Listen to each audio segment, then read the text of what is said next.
عزیز بچوں، ماحول کے اجزاء ایک دوسرے پر اثر انداز ہوتے ہیں۔ ماحول کے اجزاء جاندار بھی ہیں اور بے جان بھی، یعنی جاندار چیزیں بے جان چیزوں پر اثر انداز ہوتی ہیں اور بے جان چیزیں جاندار پر۔ میں پڑھتا ہوں، آپ سمجھیے گا۔ ماحول کے تمام عوامل چاہے جاندار ہوں یا بے جان آپس میں گہرا تعلق رکھتے ہیں اور ایک دوسرے پر اثر انداز ہوتے ہیں۔ جاندار خوراک، رہائش اور دوسری ضروریات کے لیے ماحول کے طبعی عناصر پر انحصار کرتے ہیں۔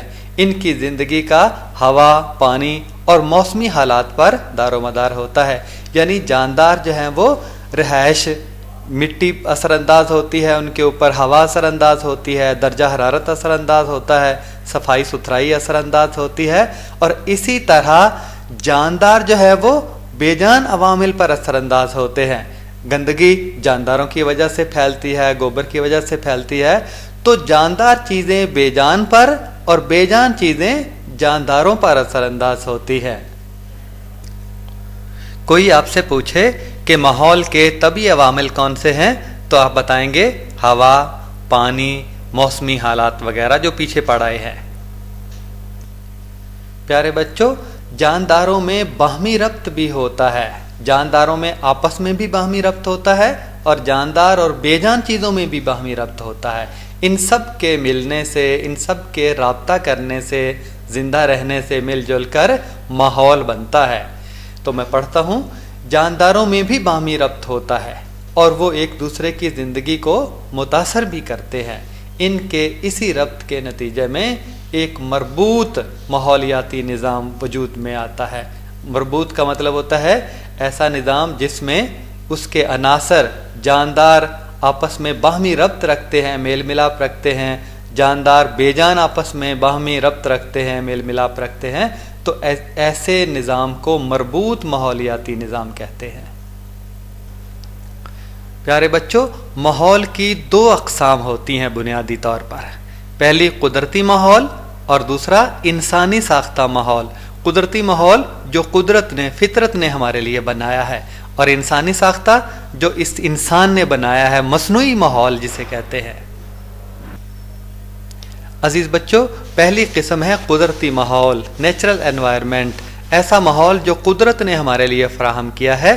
آپ یہ بہتے دریا، یہ جھیلیں اور ان کے کناروں پر اگے ہوئے خوبصورت جنگلی پھول اور یہ درخت، یہ چشمے، یہ سب قدرتی ماحول بناتے ہیں۔ میں پڑھتا ہوں، بعض ماحول قدرتی طور پر وجود میں آتے ہیں، ان کے بنانے میں انسان کا عمل دخل بہت کم ہوتا ہے۔ مثلا جنگل کا ماحول، سمندر کا ماحول، صحرا کا ماحول وغیرہ، یہ سارے قدرتی ماحول ہیں۔ قدرتی ماحول کے چند مناظر دیکھیے، اگر اچھے لگیں تو ٹھیک، ورنہ پیسے واپس۔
اور اب آئیے بچوں پڑھتے ہیں انسانی ساختہ ماحول جو انسان نے خود بنایا ہوتا ہے، ہیومن میڈ انوائرمنٹ، جس کے بنانے یا بگاڑنے میں انسان کا براہ راست کردار ہوتا ہے۔ تو ایسے ماحول جن کے بنانے یا قائم رکھنے میں انسانی کوششوں کا عمل دخل ہو۔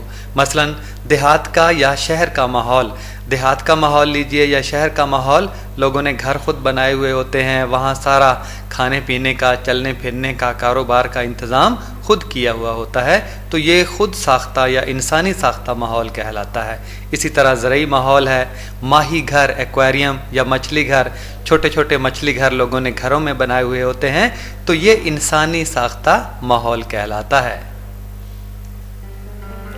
انسانی ساختہ ماحول یا مصنوعی ماحول کی ایک مثال چھوٹا سا مچھلی خانہ یا ماہی خانہ ہے جو لوگ اپنے گھروں میں بنا لیتے ہیں، جس میں رنگ برنگی مچھلیاں ہوتی ہیں، جیسا کہ آپ کو سامنے نظر آ رہی ہیں۔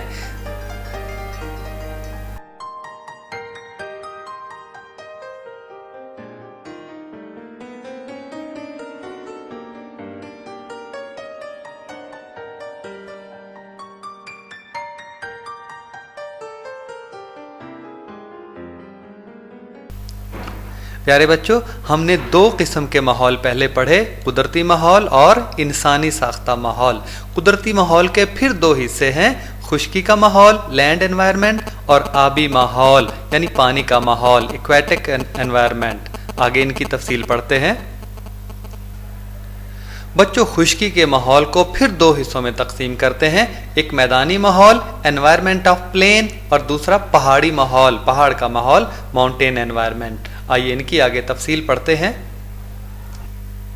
پہلے نمبر پہ میدانی ماحول پلین انوائرمنٹ۔ میدانی علاقوں میں پائے جانے والے پودوں کا انحصار ان علاقوں کی زمین اور موسمی حالات پر ہے، یعنی جو پودے میدانی علاقوں میں پائے جاتے ہیں وہاں کی زمین کیسی ہے، موسمی حالات کیسے ہیں، گرمی کتنی، سردی کتنی، بارش کتنی ہوتی ہے، تو ان پر انحصار ہوتا ہے میدانی علاقوں کے پودوں کا۔ میدانی علاقوں میں گھاس کی مختلف اقسام بڑے پیداکاریوں میں شمار ہوتی ہے۔ پیداکار ہم پہلے پڑھ چکے ہیں کہ جو انسانوں اور جانوروں کو خوراک مہیا کرتے ہیں، یعنی سبز پودے خاص طور پر، تو گھاس سبز چارے کے طور پر زیادہ ہوتا ہے میدانی علاقوں میں۔ صارفین میں چرنے والے جانور، یعنی جو گھاس کھاتے ہیں، صارفین یہ جو چرنے والے جانور مثلا گائے، بھینس، بکریاں، ہرن، خرگوش وغیرہ نمایاں ہوتے ہیں جو ان پیداکاریوں کو کھاتے ہیں۔ ان کے علاوہ چوہے، سانپ، لومڑ، گیدڑ اور عقاب بھی میدانی علاقوں میں پائے جاتے ہیں۔ کچھ مناظر میدانی علاقوں کے آپ دیکھ رہے ہیں۔ اور دوسری قسم ہے پہاڑی ماحول کی، جو خشکی کے ماحول میں شمار ہوتا ہے۔ پہاڑوں کا ماحول، تمام پہاڑی علاقے ایک جیسے نہیں ہوتے، اس لیے تمام پہاڑی علاقوں کا ماحول بھی ایک جیسا نہیں ہوتا۔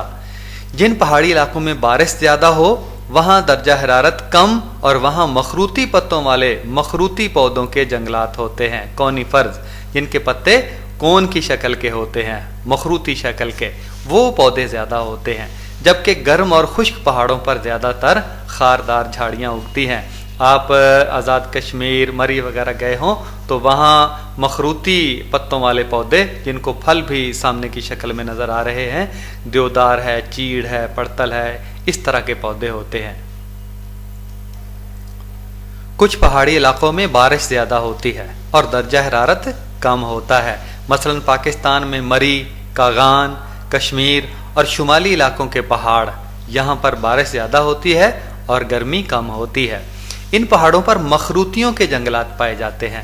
یہ سامنے کی شکل میں یہ چیڑ کا پودا آپ کو نظر آ رہا ہے جس کو کونے لگتی ہیں۔ یہاں کی جنگلی حیات میں چیڑ، صنوبر، دیودار، اخروٹ اور دیگر پھلدار درخت شامل ہیں۔ کبھی مری جائیں تو ان چیزوں کا خاص طور پر مشاہدہ کریں۔ ان پہاڑی علاقوں میں بندر، چیتا، بھیڑیا عام طور پر پائے جاتے ہیں اور پرندوں میں پہاڑی کوا خصوصیت کے ساتھ پایا جاتا ہے۔ بعض پہاڑی علاقوں میں موسم خشک اور گرم ہوتا ہے، جیسے صوبہ بلوچستان کے پہاڑ۔ ان پہاڑوں پر عموماً خاردار جھاڑیاں اگی ہوتی ہیں، جیسا کہ تصویر میں نظر آ رہی ہیں۔